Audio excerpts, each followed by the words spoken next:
We even did something last year on this lab-grown meat. And, people said, oh, well, let people, choose to do lab-grown meat.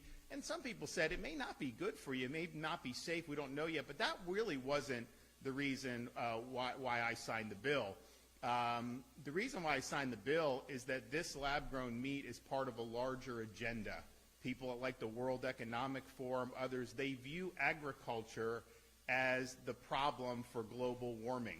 They view cattle as the problem for global warming. And so it's not that they just want to give consumers a choice with this. Their goal in pursuing this is to basically drive the cattle industry out of business. And that's not going to happen today. If we had not done the bill, it wouldn't have happened today. It may not happen next week, next year, but that is the goal.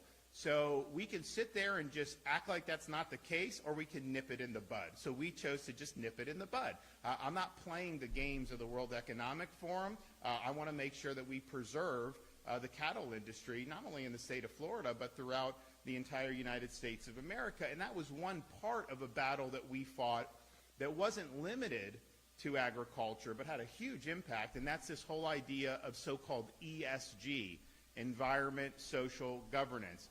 And some people said, well, ESG, it's private sector, let them do what they want. The problem is these weren't just business decisions. They were trying to change our society.